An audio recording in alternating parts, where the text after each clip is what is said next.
él vino, antes de esto, los profetas habló el profeta Isaías, el profeta Daniel, el profeta Miqueas. Profetas hablaron 500 o 600 años antes, ¿sí? Antes de la llegada del Mesías a esta tierra. Y la palabra del Señor dice claramente que Él no hace nada sin que antes revele sus secretos a los siervos, los profetas. En el libro de Primera de Corintios, el apóstol Pablo hace una mención interesante. La iglesia está conformada por muchos miembros y somos un cuerpo. La cabeza es Cristo Jesús. Y ese cuerpo, entonces, cada uno manifiesta un don, ¿sí? Todos tenemos una actividad que realizar para el trabajo en la obra misionera. Y allí en el versículo 28, primera de Corintios 12, 28, dice, algunos puso Dios en la iglesia, primeramente apóstoles, luego profetas. O sea que en el plan de Dios para su iglesia, el profeta tiene entonces una posición también muy importante, así como lo es el maestro, así como es el que tiene el don de predicar, así como el que tenía el don del apostolado para ese tiempo. Los profetas entonces también tenían un propósito.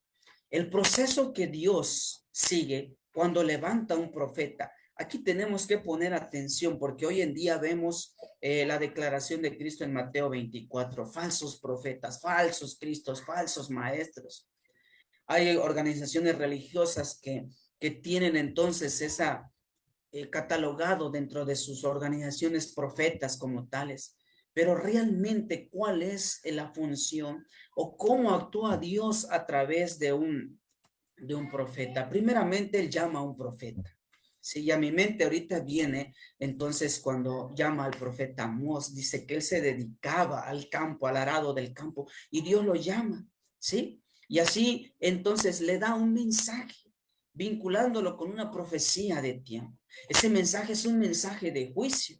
Cuando llega el tiempo del cumplimiento, Dios levanta a otro profeta con el mismo mensaje. Aquí, ojo con este punto. O sea que cuando un profeta viene, da ese mensaje, sí, pues ese profeta no iba a ser eterno y el tiempo avanzaba y transcurría el tiempo y levantaba a Dios nuevamente otro profeta.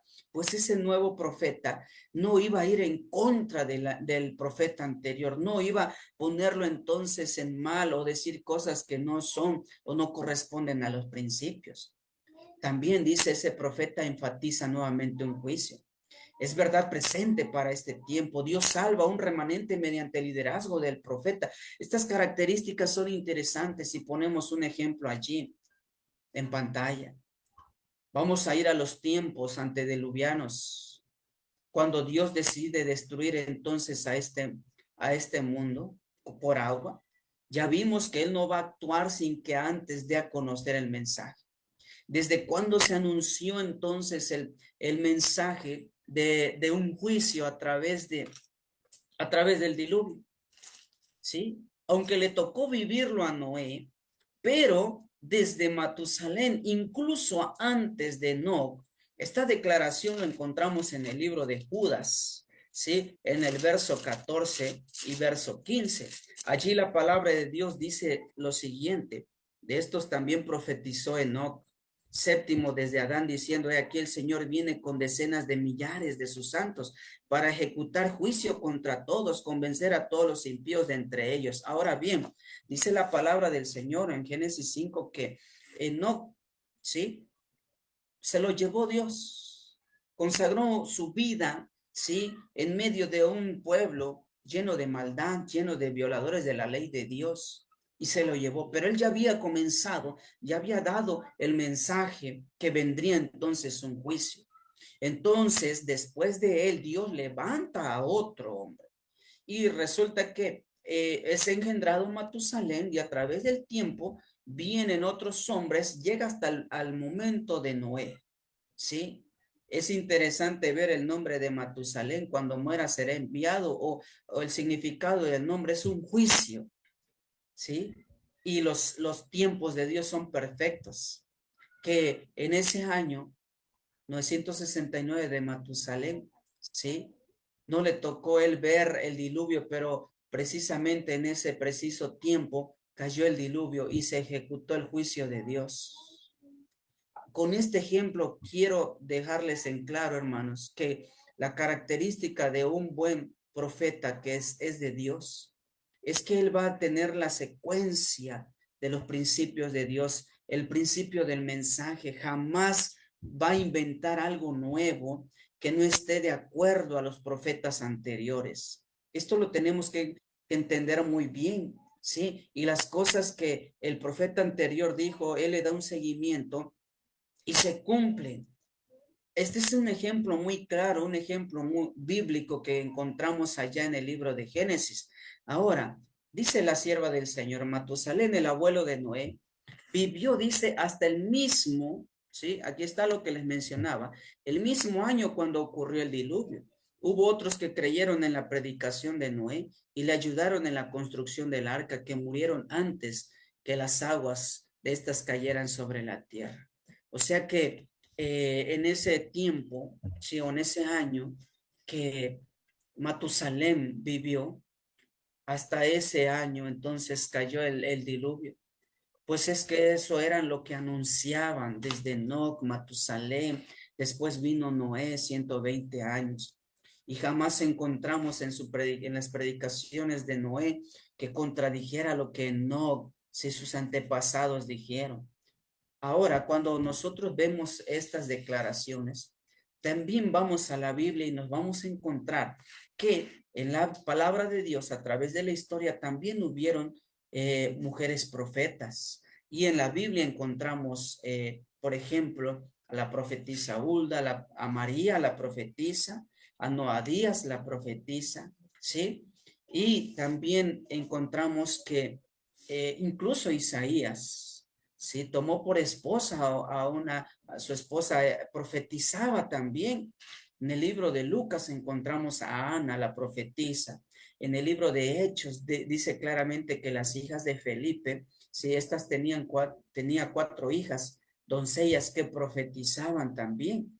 Ahora, aquí hay algo interesante, aunque Ana fue profetisa, las hijas de Felipe fueron profetizas y las que acabamos de ver anteriormente. No encontramos en la Biblia un libro que ellas hayan escrito como tal, pero tenían esa función de dar a conocer los planes de Dios, el mensaje de Dios, comunicarse Dios a través de ellos por el don profético, a través del Espíritu Santo. Ahora viene esto que nos incumbe a nosotros para este tiempo. Esto tiene que ver ya con el mensaje. Hemos visto algo de historia, algo de la palabra de Dios para declarar los principios que son importantes. El don de profecía al fin del tiempo, ¿sí? Cuando nosotros vamos a la palabra de Dios, vemos un marco histórico, una línea histórica, ¿sí? El que ha leído el libro de Daniel y los tiempos, 1260 años, que comenzaron en el 538 y su fin llega a 1798. Durante esos 1260 años hubo una hostigación de la Roma papal, ¿sí? Hubo un tiempo en el que no era permitido libremente leer la palabra de Dios. El pueblo de Dios fue perseguido por la Inquisición y toda la historia usted lo puede encontrar, ¿sí? Pero la palabra de Dios dice que iba a llegar un momento en el que el libro de Daniel, ¿sí? Iba a ser desellado. Y a partir de esa comprensión del conocimiento de las profecías, ojo con esto, porque eso era la ciencia del conocimiento de las profecías, después de 1798, ¿sí? Sucedieron tres eventos en la naturaleza que son las tres señales previas a la venida de Cristo, desde el terremoto de Lisboa, desde el oscurecimiento del sol hasta la lluvia de estrellas.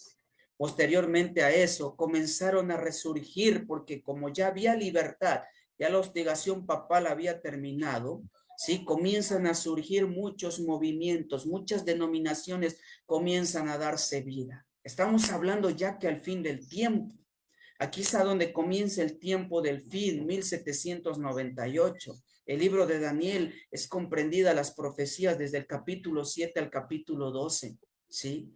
Y dice la palabra del Señor que allí se encuentra, por allí del año 1830, un hombre llamado Guillermo Miller comienza a predicar el mensaje de la segunda venida de Cristo, pues el tiempo del fin había comenzado su curso. Y como se dio esta libertad, hermanos, obviamente tanto la verdad avanzaba como también Satanás hizo su parte. Y esto, hermanos, dice la palabra de Dios en Hechos. En los postreros días dice, derramaré de mi espíritu sobre toda carne, y vuestros hijos y vuestras hijas profetizarán, vuestros jóvenes darán visiones y vuestros ancianos soñarán sueños. Entonces, el pueblo de Dios comenzaba a vivir el tiempo del fin y comenzaba a predicar, y el conocimiento de las profecías comenzaba a comprenderse, y se comenzó entonces a dar ese gran movimiento adventista. Y así como comenzó, hermanos, la verdad, la luz, también, por otro lado, el enemigo avanzó, y la iglesias cristianas, como la iglesia de la ciencia cristiana, que por allí ronda del año 1800, ¿sí? Los años 1800 en adelante, dice allí este párrafo, que la escritora y fundadora religiosa notoria por sus avanzadas ideas sobre la espiritualidad y la salud, y su trabajo como fundadora de una religión de envergadura de ciencia cristiana, que así se llamaba, en 1866 afirmó descubrir el mismo principio divino que utilizó Jesucristo. Entonces, estas iglesias que tenían, ¿sí?, a sus fundadores y aquellos que decían tener un conocimiento de la verdad, comenzaron, hermanos, a resurgir. ¿Sí? Y surgió entonces iglesias como estas, iglesias de la ciencia cristiana. En 1866 se desarrolló prácticamente esta denominación. Por allí también surge, ¿sí?, otra de las iglesias más, a través de Charles Russell, ¿sí?, o Carlos Russell, ¿sí?, quien fue también en su momento un partícipe de la fe entonces adventista. En el año 1872 formó un grupo para profundizar en la Biblia y publica un opúsculo en el que declara que Jesucristo regresaría sin ser visto en 1874. Entonces se levantan estos movimientos, estas iglesias diferentes, con sus diferentes profetas, con sus diferentes maestros, fundadores, ¿sí? Están también entonces la iglesia de los mormones. La secta fue iniciada oficialmente por Joseph Smith, ¿sí?, por allí del año 1830. Entonces, ¿a qué vamos con esto, queridos hermanos? De que el error también avanzaba, pero Dios no se iba a quedar de brazos cruzados, ver cómo el enemigo comenzaba a desarrollar sus ideas falsas. Si bien ya no tenía ese poder dominante ahora con los 1260 años de hostigación papal, ahora que la herida de muerte se había dado, pero el enemigo no se quedó, hermanos, esperando a que sus ideas se quedaran estancadas. Entonces surgen todos estos movimientos, como también lo vemos aquí a través de esta persona, ¿sí? Elena Blavatsky, quien fue la creadora o fundadora de la Sociedad Teosófica, ¿sí?, por allí de los años 1875, 1888, entonces se comienza esa difusión de la teosofía moderna, ¿sí? Viene entonces una más, el espiritismo, hermanos, como el espiritismo también por allí de los años 1848 comienza entonces a difundirse todas esas prácticas. Aquí vemos entonces cómo el avance de los engaños satánicos también se daban, el evolucionismo, ¿sí?, este concepto que Carlos Darwin se comienza a dar, ¿sí?, por ahí del año 1869. Ahora vemos aquí, hermanos, cómo la ciencia, el espiritismo, las diferentes denominaciones, cada quien con sus profetas, cada quien con sus líderes, cada quien con sus intérpretes de la palabra de Dios. Y por otro lado, en medio de todos esos engaños, perdón, estaba el pueblo de Dios. estaba entonces el movimiento adventista. Y Dios iba a utilizar entonces también a sus instrumentos humanos. Dios en medio de esta grande apostasía, en medio de esta grande confusión que era la herencia de lo que la Roma papal había dejado, hermanos. Dios entonces iba a elegir también a su profeta para este tiempo. Dios elige a su profeta. ¿Y de qué manera lo hace nuestro Dios, hermanos?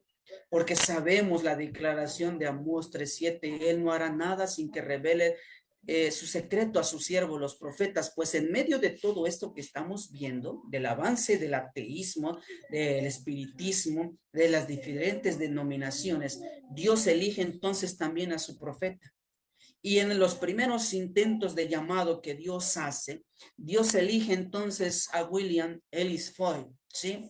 Este personaje o este hombre, un norteamericano de raza negra que tenía entonces algo más de 20 años, recibió varias visiones dramáticas en el año 1842. Lamentablemente, este hombre, ¿sí? No desarrolló o no dio a conocer, ¿sí? El mensaje que Dios le estaba dando al ser elegido. Foy estuvo presente en una reunión celebrada en Cape Elizabeth, Maine, durante la cual ella habló de su primera visión. Cuando ella empezó, Foy se sintió absorto en lo que ella estaba diciendo. Se contagió de entusiasmo y la expresión que acompañaba a su presentación, ¿sí? Cuando entonces escucha hablar a la sierva del Señor. Y la expresión que acompañaba a su Dios tuvo que elegir a una persona. Cuando él se da cuenta de que él había dejado entonces de pasar ese gran don del espíritu de profecía. Hubo un segundo hombre, Hasselfoss. Poco después de que pasó el tiempo, se le pidió que relatara la visión, pues Dios le había también dado a conocer cerca del advenimiento en otoño de 1844, pero no estaba dispuesto a hacerlo. Dios le advirtió sobre las consecuencias de no relatar a los demás lo que él había sido revelado y le dijeron que si llegaba a la luz le sería dado a otra persona. Horrorizado por su terquedad y rebelión, le dijo al Señor que relataría la visión, pero cuando intentó hacerlo ante un grupo de creyentes no pudo recordarlo. Se le había olvidado lo que Dios le había mostrado. Entonces, queridos hermanos, tanto Hassen Foss como el otro William Foy, ¿sí? No desempeñaron el don que Dios les había dado. Entonces, Dios levanta dentro de los más débiles a una mujer que en su biografía, en su historia, nos dice que desde temprana edad, ¿sí? Fue golpeada por otra persona, ¿sí? Sobre la cabeza, y eso le impidió que tuviese entonces un desarrollo quizás normal, podríamos decir, en cuestiones físicas. La enfermó, hermanos, demasiado y tuvo entonces muchos obstáculos. Cuando Dios elige entonces a Elena G. de White, ¿sí? La hermana Elena de White, ¿sí? Ella ve entonces, hermanos, a esa primera visión. No sé cuántos de ustedes quienes nos ven ahora hemos leído lo que primeros escritos relata sobre la primera visión, cómo Dios le muestra, ¿sí? Esa ciudad de Jerusalén, la nueva Jerusalén. Es transportada entonces en visión a tal punto que el lugar es tan hermoso, queridos hermanos. Yo no sé cómo los otros dos hombres antes no pudieron dar a conocer esto, que es lo que tanto nosotros anhelamos como cristianos, poder ver ya la nueva Jerusalén. Y hermanos, el no relatar lo que estos hombres se les había mostrado y ahora toma Dios dentro de los más débiles a una mujer y le da entonces ese don profético. Dice entonces esta declaración. Vean cómo se expresaba Elena de White, la sierva del Señor, durante el discurso, durante el discurso dije que no pretendía ser profetisa. Algunos se sorprendieron ante esta declaración. Y como muchos están diciendo acerca de esto, daré una explicación. Otros me han llamado profetisa, pero nunca pretendí ese título.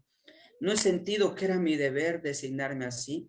Lo que osadamente pretenden que son profetas en nuestros días son con frecuencia un baldón para la causa de Cristo. Recuerden, hermanos, que la sierva del Señor es tomada por Dios cuando todos estas iglesias y todo esto que vemos sobre el ateísmo, sobre el espiritismo se daba y algunas iglesias tenían sus profetas. Por eso ella decía, yo no me considero como tal. Una característica muy interesante que el mismo Juan Bautista utilizó cuando se le fue a preguntar, ¿eres tú el profeta? ¿Eres tú Elías? Él dijo, yo no soy. Pero no es porque realmente negaban ese don que Dios había colocado sobre ellos, sino porque no entraba en ellos el orgullo de decir, yo soy y soy más que ustedes. No, en ningún momento fue bajo ese contexto. Mi obra incluye mucho más de lo que significa ese nombre. Me considero a mí misma como una mensajera a quien el Señor le ha confiado mensajes para su pueblo. Ahí está. ¿Cómo consideró Cristo a Juan? Dice él, es más que un profeta, dijo Cristo.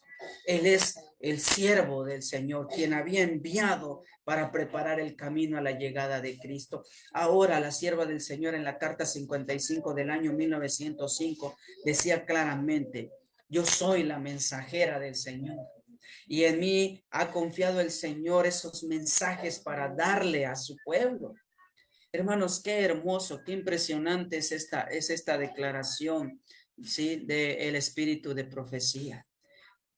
En mi temprana juventud se me preguntó varias veces, decía la sierva del Señor, ¿es usted profetisa? Siempre he respondido, soy la mensajera del Señor. Sé que muchos me han llamado profetisa, pero no he pretendido ese título. Mi Salvador me declaró que era dice allí, que era su mensajera. ¿Por qué no he pretendido ser profetisa? Esta era una pregunta interesante, porque en estos días muchos osadamente pretenden ser profeta, ¿sí?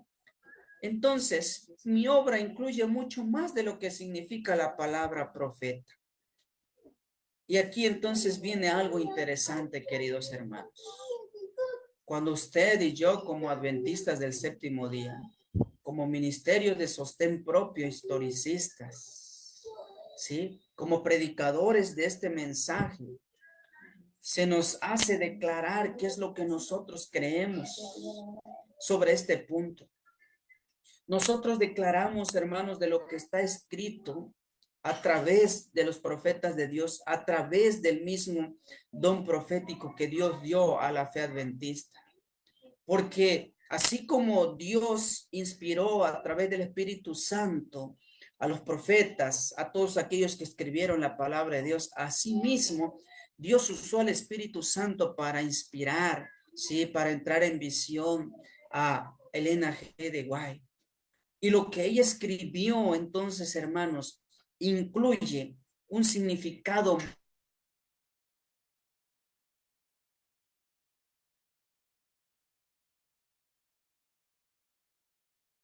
Era Jesús. Esta declaración del 20 de enero de 1903 en la Review Herald dice la palabra de Dios. Poco caso se hace de la Biblia y que el Señor ha dado una luz menor para guiar a hombres y a mujeres a la luz mayor. O sea que Dios le dio esa luz a los profetas para así como Juan, para así como Elena G. de White, nos lleven entonces a Cristo Jesús a través de su palabra, la luz mayor que es en Cristo Jesús. Esa luz que es para el mundo, esa luz que entonces que ha de alumbrar al mundo, como dice Apocalipsis 18. Y todo lo que ella escribe, hermanos, es impresionante ver los temas maravillosos. Quieres saber de educación, quieres saber de hogar, quieres saber de salud, quieres saber de doctrina, quieres saber de profecía. Todos los escritos a través de Elena G. de White es prácticamente la verdad revelada de Jesucristo para nosotros hoy en día. Quien sigue entonces esta luz, quien sigue entonces este sendero, queridos hermanos, no puede extraviarse en medio de la gran apostasía, la oscuridad de la mentira que hoy entonces está en torno a este mundo. Entonces, la palabra de Dios, así como venían a acusar a Juan, es que no puede ser un profeta o no puede ser un siervo de Dios porque no realiza milagros. Pues vean esto que menciona aquí en Mensajes Selectos. Algunos declaran que no creen en la obra que el Señor me ha encomendado porque según dice la señora Elena G. de White no realiza milagros. Pero aquellos que esperan que ocurran milagros como una señal de dirección divina están en grave peligro de ser engañados. Entonces en ese tiempo hubo una vacilación, una duda sobre ella, sobre el don que ella tenía. No creían que fuese una profeta porque no hacía milagros. Realmente entonces vemos el caso de Juan el Bautista también. Cuando vienen entonces a acusarles que no puede ser un siervo de Dios, no puede ser un profeta, porque no realiza milagros. Querían quizás verlo actuar como Elías, cuando esas aguas, entonces él hace un milagro, o Eliseo también, ¿sí? Cuando manda a ordenar a aquel hombre que se sumergiera al agua y fue sanado, y muchos milagros que ellos hicieron, ¿sí? Como el que Elías también, después de esos 3 años y medio de sequedad, había hambruna y se encuentra con esta viuda y le pide de comer y resulta ser que las vasijas y todo lo que tenía se llena de harina y de aceite. Entonces Juan el Bautista no realizó ningún milagro que la gente quería ver para creer. Ahora, en los tiempos de Elena G. de White, ¿sí? En esta carta 410 del año 1907, había gente que no creía en ella porque no realizaba ningún milagro. Pero a través entonces de los escritos que vamos a ver a continuación, vamos hermanos, a consolidar, a afirmar a través de la palabra de Dios que ella realmente tenía o tiene el don profético porque sus escritos aún hablan. Una de las características que menciona de un profeta, Daniel 18, quedé pues yo solo y vi esta gran visión y no quedó fuerza en mí, antes mi fuerza se cambió en desfallecimiento y no tuve vigor alguno. Cuando tú lees o cuando te des la oportunidad, querido hermano, querido amigo que nos escuchas, de leer los escritos del espíritu de profecía, te vas a dar cuenta que una de las características que vivió Elena G. de White fue esta, la de Daniel, ¿sí? Y aquel que tenía semejanza de hombre me tocó otra vez y me fortaleció. Y dijo, muy amado, no temas, la paz sea contigo, esfuérzate, aliéntate. Y mientras él hablaba, recobré las fuerzas y le dije, habla, mi Señor, porque me has fortalecido. En el libro de Números 24, 3 y 4, entonces tomó su parábola y dijo a Balaam, hijo de Beor, y él dijo, el varón de los ojos abiertos, dijo el que oyó los dichos de Dios, el que vio la visión del omnipresente caído, pero abierto los ojos. O sea que cuando la sierva del Señor quedaba en visión, ¿sí? Ella quedaba inmóvil, ¿sí? Y con los ojos fijos, abiertos. Y pareciera entonces que no tenía vida. Esto era una de las características de los verdaderos profetas en el pasado y lo registra el libro de Números. Una de las características también están en Daniel 10:17. ¿Cómo pues podrá el siervo de mi Señor hablar con mi Señor? Porque al instante me faltó la fuerza y no quedó aliento. Oh, esto es impresionante. Una persona que queda sin respirar alrededor de 3 minutos. La ciencia médica dice que empiezan a haber problemas de salud hasta llegar hasta la muerte. Entonces es interesante ver cómo cuando los profetas entraban en una visión o recibían el mensaje de Dios, quedaban en esa condición de no respirar. Al punto que incluso Elena de White, como vemos en esa imagen ilustrativa, quedó con una Biblia, ¿sí? de un peso interesante, quedarlo sosteniendo, ¿sí? En un buen tiempo, hermanos, que eso pasaba de no ser algo, pues que cotidianamente se ve. Y todas estas características tenía Elena G. de Guay, aún así la gente, ¿sí? Dudaban del don profético que él tenía, que ella tenía, perdón, ¿sí? ¿Cómo reconocemos, hermanos, que esto es verdad? ¿Sí? La palabra de Dios dice que por sus frutos los conoceréis. La palabra del Señor entonces afirma que todo lo que un profeta dice se tenía que cumplir. Lo que ellos anunciaban se tenía que cumplir. Y una de las cosas que nosotros tenemos para reafirmar que esto es verdad. Los escritos de Elena de White se anticiparon por mucho tiempo al descubrimiento de la ciencia, ¿sí? Uno de los ejemplos que tenemos aquí es esto. Ella declaró, por allí del año 1864, de cualquier manera que se use el tabaco afecta a la salud del cuerpo, es un veneno lento, afecta el cerebro, adormece las sensibilidades, de modo que la mente no pueda discernir claramente las cosas espirituales. Es impresionante ver cómo en esos años que la sierva del Señor daba estas verdades, la ciencia médica utilizaba el tabaco para personas que tenían problemas con los pulmones, no podían arrojar las flemas. Se les instaba entonces a tomar el tabaco para que ellos arrojaran esas flemas. Cuando la luz de la palabra de Dios a través del don profético se da a la sierva del Señor, ella hace una declaración sorprendente que obviamente iba a romper todo estereotipo de la ciencia, de la salud, porque ella iba a ir en contra de todas estas prácticas. Cuando nosotros vamos a los registros que tenemos a través de la ciencia humana, se habla por allí, me encontré esta información. De hecho, los primeros estudios dice allí que argumentaron que el tabaco afecta seriamente a la salud. Llegaron entre 1950 y 1960. Vean cuántos años después, la ciencia médica apenas descubría que el tabaco, sí, afecta seriamente a la salud. Y cómo Elena de White, en 1864, prácticamente cerca de 100 años antes, a través de la verdad que Dios le daba entonces a la sierva del Señor, declaraba que esto era incorrecto para la salud. La ciencia médica llega a comprender esto en los años 1950 y 60, cuando ya muchas personas habían fallecido, sí, de problemas graves de la salud. Hoy en día se leen en las cajas de cigarrillos que eso puede causar cáncer. Dios lo había manifestado esto muchos años atrás. Otra declaración interesante lo encontramos en Testimonios para la Iglesia, tomo 9.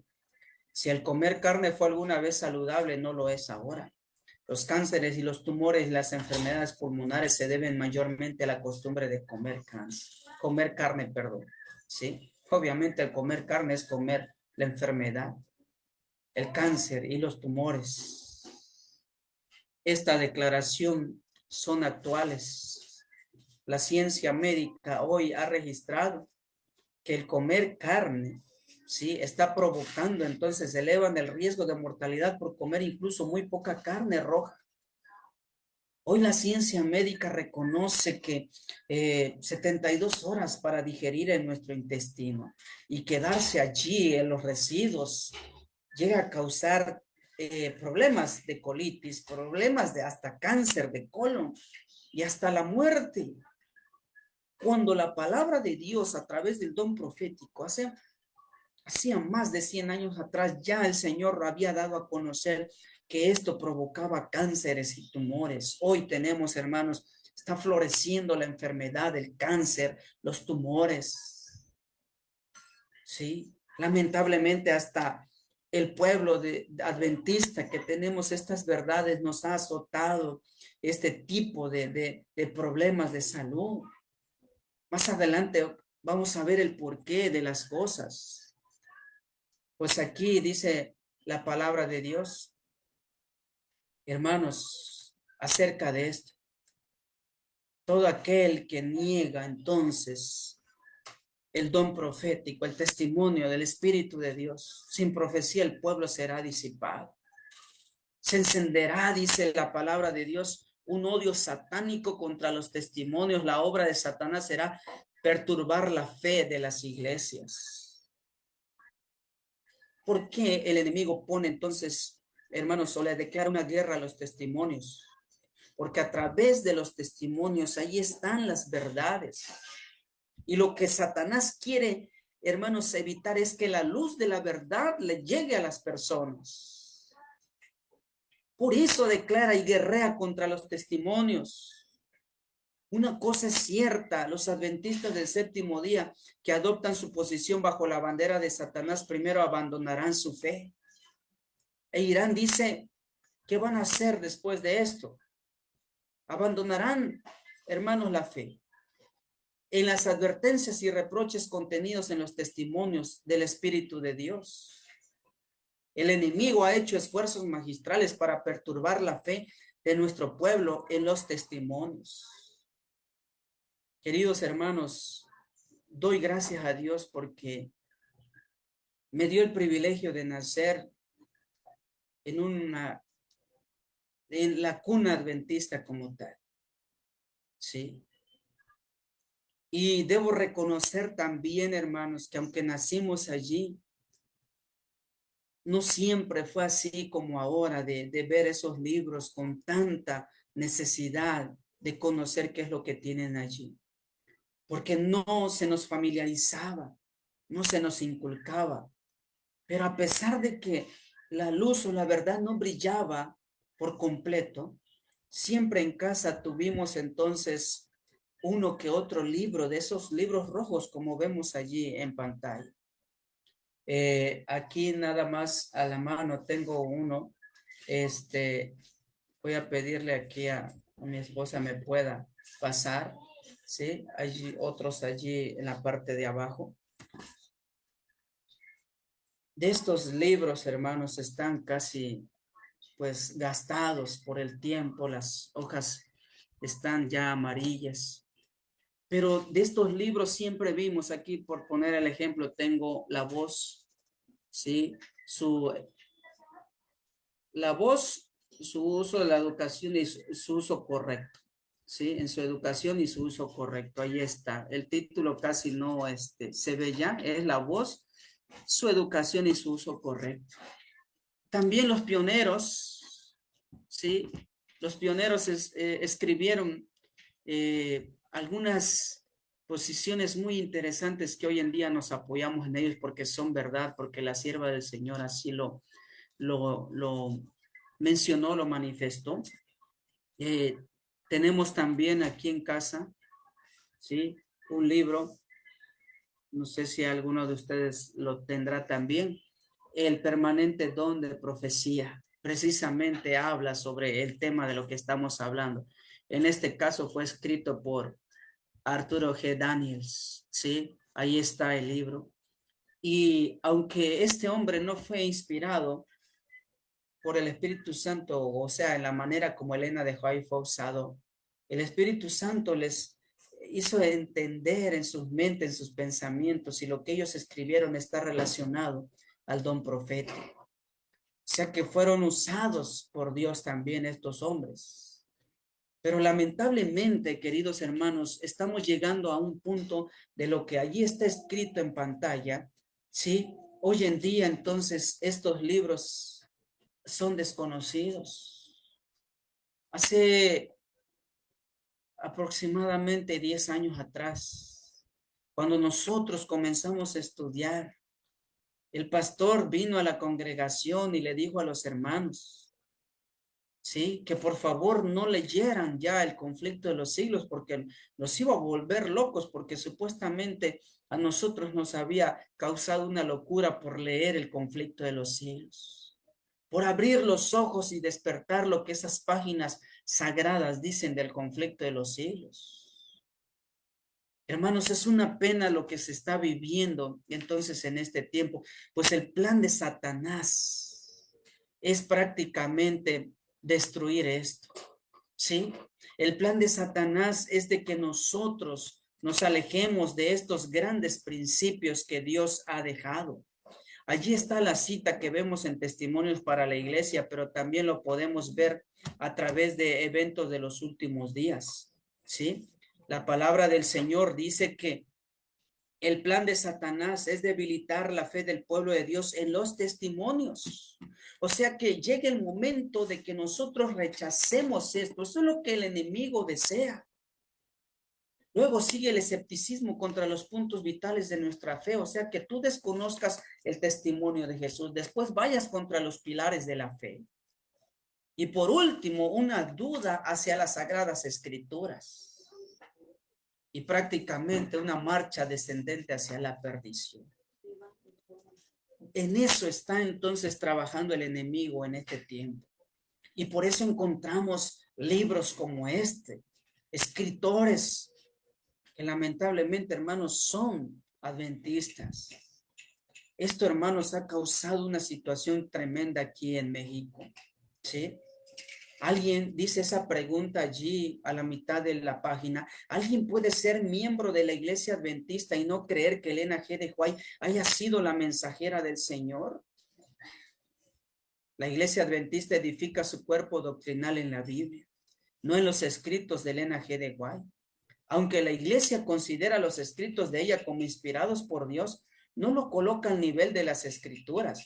No es una condición para ser miembro de la iglesia creer en las inspiraciones de sus escritos, pero leerlo será de mucho provecho. O sea, hermanos, vean, este es el concepto que hoy en día tienen, ¿sí?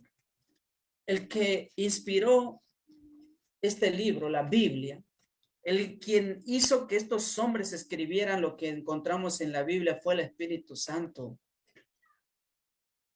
El que inspiró a Elena G. de White para escribir estos libros fue entonces también el Espíritu Santo, tanto la Biblia como el espíritu de profecía. Esta luz que tenemos fueron inspiradas por Dios a través del Espíritu Santo. Y estos dos nos guían, hermanos, a Cristo Jesús, a la salvación. No podemos llegar a decir de que en los escritos de Elena G. de White, ¿sí? No son una condición para ser miembro de la iglesia adventista. Entonces, ¿a dónde quedaría nuestra fe si nosotros tomamos solamente uno de estos dos? A la ley y al testimonio, el que no hablare conforme a esto, decía el profeta Isaías, es porque no le ha amanecido. Pero esta es la condición de la iglesia hoy. Cuando nosotros vamos al libro de preguntas sobre doctrina, ¿sí? Un libro también que hemos conseguido aquí tenerlo en casa. Declara ahí en una de las preguntas que ese libro solamente es exclusivo para el adventismo.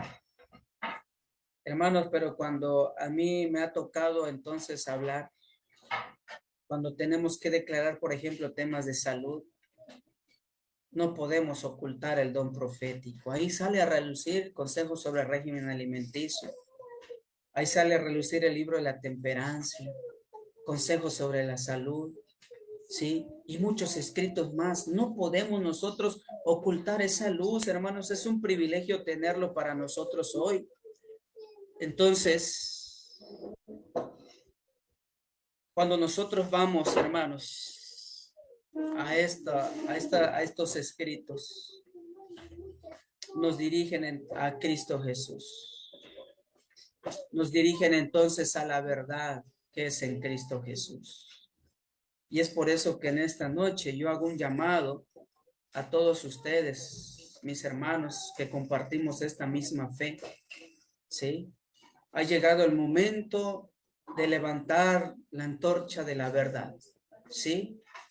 Esa antorcha que ha de alumbrar entonces al mundo. Voy a despedir entonces este mensaje con lo que dice el apóstol Pedro, ¿sí? En el libro de lo que él menciona sobre esta declaración, ¿sí? El apóstol Pedro dice algo interesante, que él iba a instar, ¿sí? Por esto dice, yo no os dejaré recordaros siempre estas cosas, aunque vosotros las sepáis y estéis afirmados en la verdad presente. La verdad presente entonces tiene que ver con esto. Y en el versículo 19 dice, tenemos además la palabra profética más segura, a la cual hacéis bien en estar atentos como una lámpara o una antorcha que alumbra en el lugar oscuro, hasta que el día esclarezca y la estrella de la mañana salga en vuestros corazones. Queridos hermanos y amigos, esto es lo que hace la verdad en Cristo Jesús. Es una luz, una antorcha, que no la podemos mantener abajo. Esa luz o esa antorcha siempre va a ir arriba, siempre va a reflejar entonces a Cristo Jesús. Caminemos pues entonces en esta luz, en la Biblia y en el don profético. Que Dios pueda bendecir su palabra y pueda bendecir a cada uno de ustedes, mis hermanos, y que Él pueda también hacer de nosotros un instrumento escogido allá donde tú te encuentras para dar a conocer las buenas nuevas de salvación. El deseo es de que Cristo ya venga pronto y tenemos que unirnos, hermanos, hermanas, donde tú estás, donde yo estoy, donde quiera que esté un hijo de Dios que crea en estas mismas verdades, tenemos que levantar la voz. Que Dios te bendiga y que Dios pueda quedar, sí, con cada uno de nosotros. Amén. Gracias, hermano Juan Carlos, por esta presentación que ha compartido con nosotros. Muy excelente, muy apropiada para este tiempo, porque es una de las características que va a tener el remanente para el tiempo final.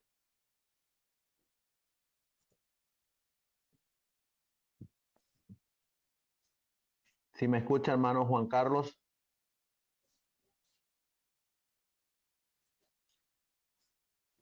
No le escucho, hermano.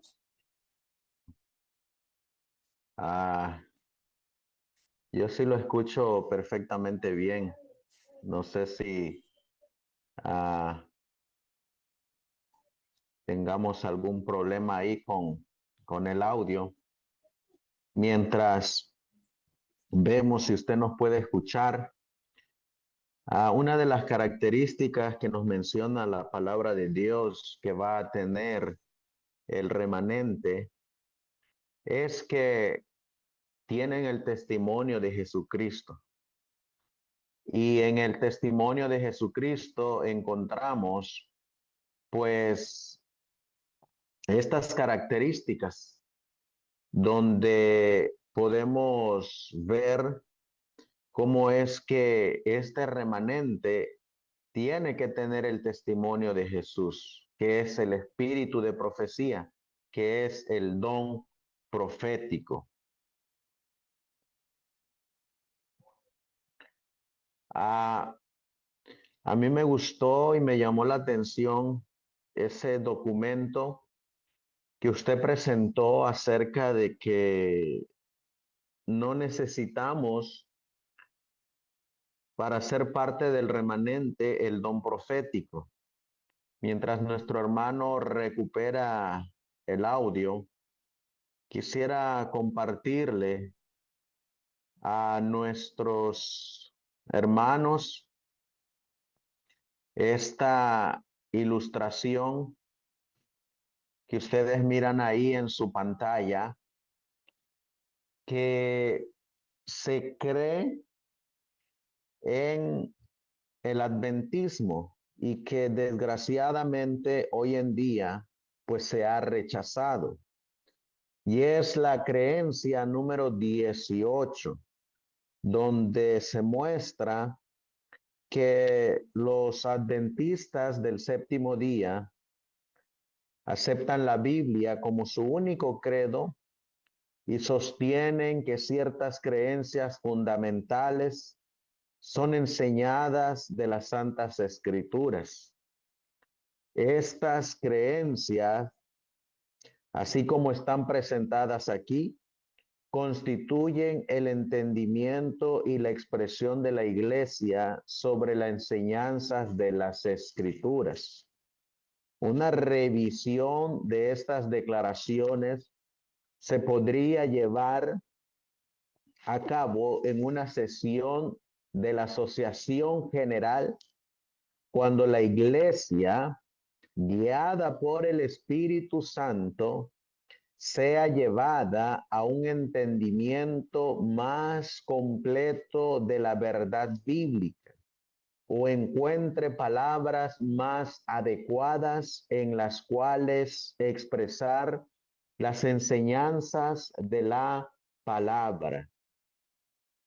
Si ustedes, apreciados hermanos que nos están mirando, en el complemento del estudio que ha tenido el hermano Juan Carlos, ustedes van a notar que como adventistas del séptimo día, creemos en el don de la profecía, porque es una de las características que va a tener el remanente de este tiempo final. Y si el remanente no cumple con todas las características que menciona la Biblia, no puede ser el remanente. No sé si ya me alcanza a escuchar, hermano Juan Carlos.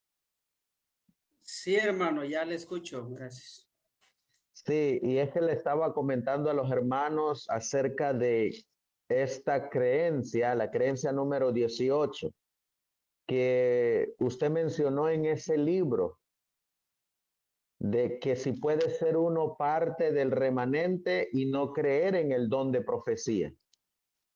Y ese libro, pues contradice otro libro que es escrito también por la Corporación Adventista. Porque por un lado, el pastor que escribió ese libro que usted mencionó, dice una cosa, y por otro lado, este otro libro que también lo escribió la Iglesia Adventista, dice otra cosa. Entonces, entre ellos mismos se contradicen y hay confusión. Y yo quería hacerle una pregunta, hermano Juan Carlos. ¿Puede ser uno parte del remanente del final del tiempo sin tener y creer en el don de la profecía o el testimonio de Jesucristo?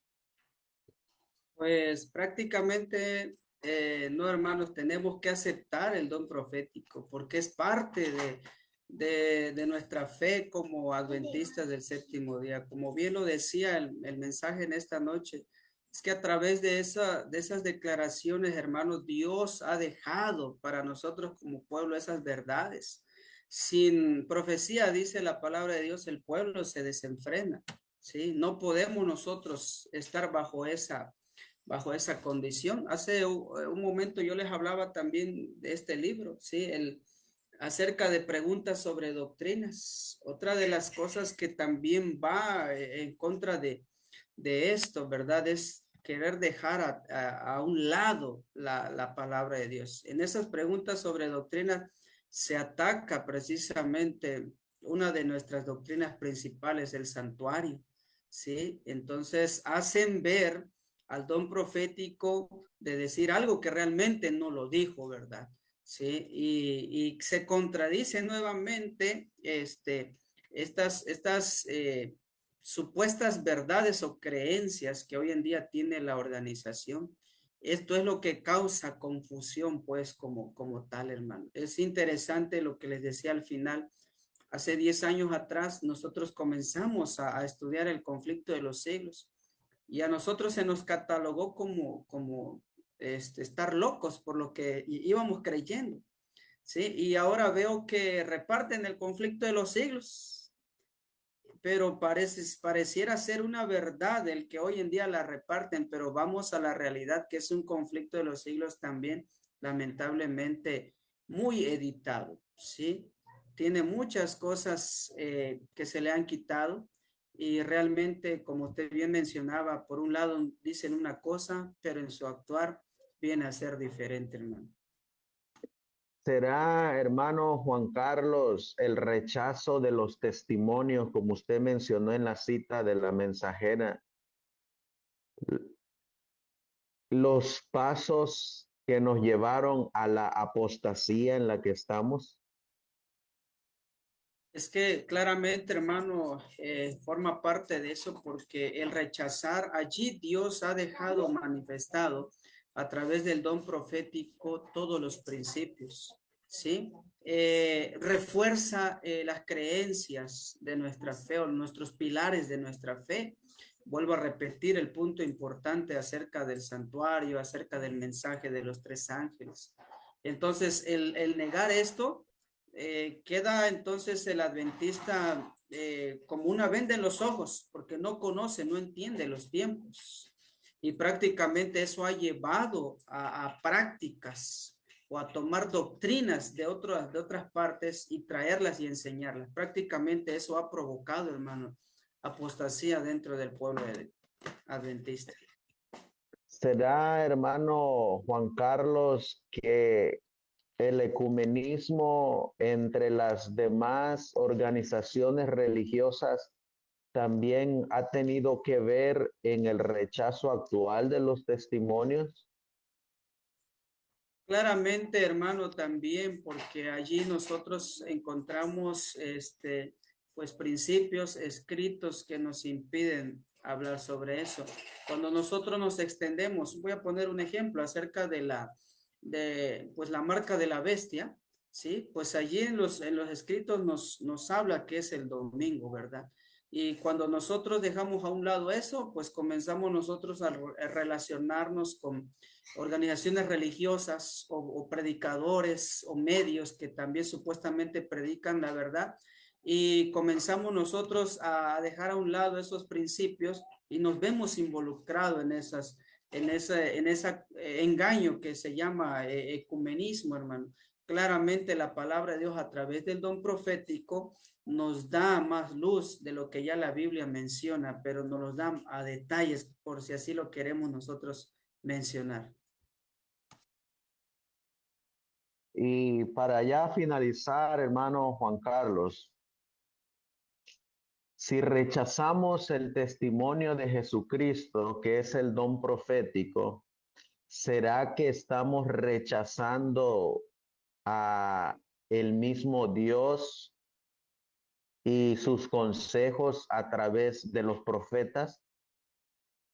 Claramente eso pasa, hermanos, porque como veíamos en el estudio, el que inspiró entonces la palabra de Dios es el mismo que ha inspirado a estos libros, ¿sí? Al don profético. Y el rechazar el don profético, entonces estamos rechazando prácticamente a Cristo Jesús, que se manifiesta a través de esas revelaciones que Él ha dejado. Amén.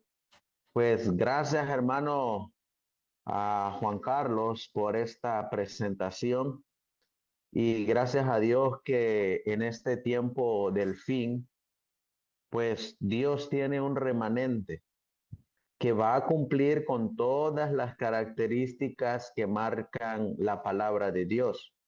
Y hoy en esta noche miramos una de esas características. Va a tener el testimonio de Jesucristo, como lo explicó la Biblia y como usted lo mencionó, que es el don profético o el don de profecía, porque así lo enseña Apocalipsis. Que Dios nos ayude, hermano Juan Carlos, a mantenernos firmes en lo que Dios nos ha dado, porque creemos que Dios inspiró a los profetas que menciona la Biblia y también creemos que Dios inspiró a su mensajero.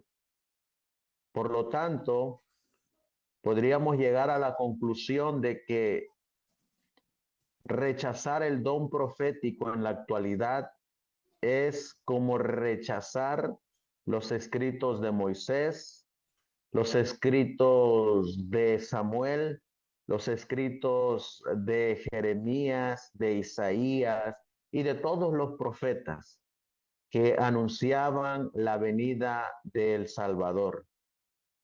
Por eso, hermanos que nos han acompañado durante esta transmisión, aferrémonos a esta característica que tiene el remanente, que es el espíritu de la profecía. Gracias, hermano Juan Carlos. Le vamos a pedir que nos dirija en oración para despedir esta transmisión de esta noche. Amén. Vamos a arrodillarnos, vamos a orar.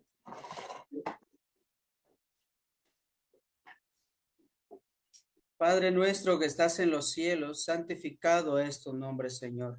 Te damos gracias, querido Padre, porque a lo largo de la historia tú siempre te has preocupado por el pueblo, por el remanente, Señor. Tú le has enviado mensajeros tras mensajeros y para este último tiempo no es la excepción. Tú has dejado, querido Padre, el don profético para que, Señor, ese colirio en nuestros ojos puedan ser colocados y podamos ver y comprender los tiempos, en qué momento de la historia, Señor, estamos viviendo y estamos parados. A través de ellos, Señor, tú nos diriges. A través de ellos, Señor, tú nos instruyes. Es una luz, Señor, que no la podemos ocultar. Es más, tenemos que darlo a conocer al mundo. Esa antorcha que pueda alumbrar el lugar oscuro, Señor, que el enemigo ha procurado, Señor, tener en engaño, en apostasía, a las iglesias, al mundo entero, querido Padre. Pero tú, Señor, has dejado a tus siervos, a tus hijos, quienes, Señor, a través de los escritos, hoy en día hablan aún. Y los que nos ha tocado esta generación, Señor, tenemos que darlos a conocer. Sigue Amén. bendiciendo a mi hermano amado Miguel a través de ese medio que utiliza, querido Padre. Tú les des, Señor, los medios, los recursos para que Él siga proclamando la verdad presente. Y así Amén. como Él, Señor, estamos nosotros y muchos más que, Señor, en todo el mundo están levantando y proclamando las verdades. Utilízanos, querido Padre, y que le hagamos un frente unido a los engaños de la apostasía, el ecumenismo y todo lo que el enemigo hace, Señor, hoy en día. Quédate, pues, Amén. Señor, con cada hijo e hija tuya que ha escuchado o quienes escucharán posteriormente, no solo este mensaje, sino todos los que se impartan, Señor, a través de este canal. Que sea de gran bendición. En el nombre de Jesús te lo agradecemos. Amén, Señor. Amén. Amén. Amén. Para nuestros hermanos que nos están acompañando, nuestro hermano Juan Carlos, un obrero misionero de sostén propio que está levantando la obra en el estado de Chiapas. Muy pronto tendrán un congreso, si no me equivoco, hermano Juan Carlos. Sí es. Los invitamos a que aquellos que quieran apoyar esta obra se puedan comunicar con nuestro hermano Juan Carlos. Si necesitan su información, pues con mucho gusto pueden escribirnos y nosotros les enviamos la información para que se comuniquen con el hermano Juan Carlos, quienes están levantando obra allá en el estado de Chiapas, México. Sabemos, hermanos, que también pues a usted es carpintero. He mirado que también en eso se dedica como nuestro divino Salvador. Y pues ánimo, hermano Juan Carlos, en la obra, ánimo, adelante, y que Dios nos ayude a seguir avanzando en sus caminos. Amén, hermanos. Que Dios les bendiga, sí, a todos ustedes también y a nuestros hermanos, quienes también compartimos la misma fe. Amén. Amén. Pues que el Señor nos bendiga, apreciados hermanos. Los vamos a dejar con un hermoso himno que lleva por título, vamos a ponerlo aquí, el de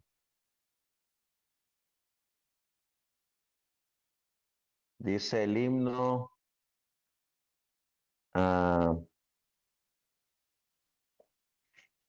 obreros, el himno 443, Cristo está buscando obreros hoy. Con ese himno, apreciados hermanos, los vamos a dejar. Gracias, hermano